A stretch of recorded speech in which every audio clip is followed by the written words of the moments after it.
Smart saving plan తో మీ ఆత్మీయులకు ఉజ్వలమైన సురక్షితమైన జీవితం అందించండి. టాటా ఏఏతో ఇది సాధ్యం. నమస్తే, వెల్కమ్ టు సుమన్ టీవీ. గత కొంతకాలంగా రైల్వే ట్రాక్లని ఎంచుకొని ఆత్మహత్యలకు పాల్పడుతున్నారు. ఈ మధ్య కాలంలోనే అనేక మంది రైల్వే ట్రాక్లను ఎంచుకొని ఆత్మహత్య చేసుకుంటున్నారు. ఇదే విషయంపై మనతో మాట్లాడడానికి రైల్వే ఎస్ఐ సాయిరెడ్డి గారు మనతో ఉన్నారు. ఒకసారి మాట్లాడి తెలుసుకునే ప్రయత్నం చేద్దాం. సార్ నమస్తే. ఈ మధ్యకాలంలో చాలా రైల్వే ట్రాక్లను ఎంచుకొని ఆత్మహత్యలకు పాల్పడుతున్నారు. దీనిపై మీ వివరణ ఏంటి? గుడ్ ఆఫ్టర్నూన్ అండి. అవును, మీరు చెప్పిన విధంగా ఈ మధ్యలో అందరూ కూడా చాలామంది ఆత్మహత్యలు చేసుకుంటున్నారు.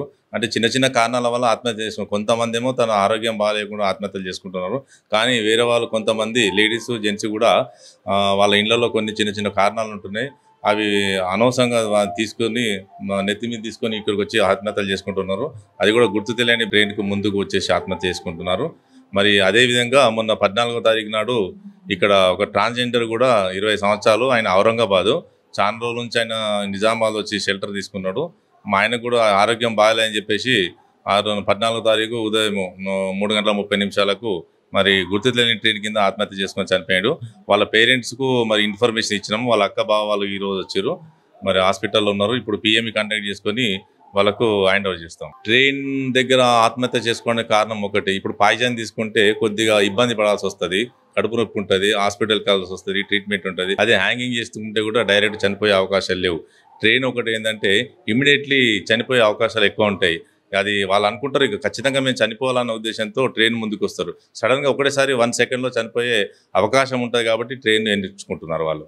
ఇప్పుడు దీని మీద ఏదన్నా అవేర్నెస్ ప్రోగ్రామ్ కండక్ట్ చేస్తారా? లేకపోతే ఇట్లా ఒకవేళ అవేర్నెస్ కండక్ట్ చేయకపోతే ఇది తరచూ జరుగుతూనే ఉన్నాయి, ఇంకా ఆత్మహత్యలు అని అంటే ట్రైన్లని ఎంచుకుంటున్నారు, దీనిపై ఎలా స్పందిస్తారు?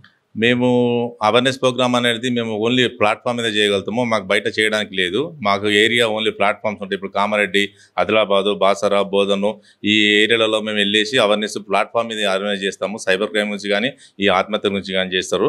బయట కూడా పోలీస్ స్టేషన్ లెవెల్లో వాళ్ళు కూడా అవేర్నెస్ ప్రోగ్రామ్ చేస్తున్నారు. కానీ ప్రజల్లో ఒకటి ఏమైందంటే సడన్ ప్రొకేషన్ అంటే తొందరపడి నిర్ణయాలు తీసుకుంటారు కాబట్టి ఈ ఆత్మహత్యలు ఎక్కువ జరుగుతున్నాయి. ఈ మధ్యలో అందరూ యూత్ కూడా దాన్ని ఎంచుకుంటున్నారు, భార్యాభర్తలు కూడా అట్లా ఎంచుకుంటున్నారు. మరి తగ్గించుకుంటే బాగుంటుంది. ఎవరైనా కానీ ఈ ట్రైన్ ముంగడకు వచ్చి ఆత్మహత్యలు చేసుకున్నట్ల వాళ్ళకి మీరు ఏం చెప్పగలుగుతారు?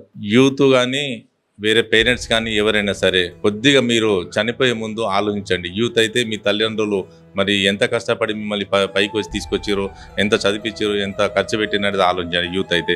అదేవిధంగా ఆడవాళ్ళు అయితే మరి మీకు పిల్లలు ఉంటారు, భర్త ఉంటారు, మరి వాళ్ళ గురించి ఒక్కసారి బ్యాక్ ఆలోచించండి. మీరు ట్రాక్ మీదకి వచ్చేటప్పుడు ఒక్కసారి మీ ఫ్యామిలీ గురించి ఆలోచించండి. అప్పుడు తెలుస్తుంది నేను చనిపోతే ఎలా ఉంటుంది, వాళ్ళ పరిస్థితి ఎలా ఉంటుంది ఆలోచించండి. అట్లాగే ఎవరైతే జెంట్స్ ఉన్నారో జెంట్స్ చాలా మట్టుకు జెంట్స్ ఎక్కువ చనిపోతున్నారు. వాళ్ళు క్షణిక ఆవేశం మీద చనిపోతున్నారు. ఆ డేర్నెస్ అనేది వాళ్ళు డ్రింక్ చేయడం వల్ల ఆ డేర్నెస్ వస్తుంది.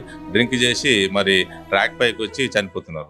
ఇది మనకు సాయిరెడ్డి ఎస్ఐ సాయిరెడ్డి గారు తెలిపి క్షణికావేశంతో మద్యం మత్తులో వచ్చి వాళ్ళు ఏం చేస్తున్నారో తెలియకుండా వచ్చి ట్రాక్ల మీదకి వచ్చేసి ఒకటే క్షణంలో ప్రాణం పోయే దీన్ని ఎంచుకోవడం కరెక్ట్ కాదు.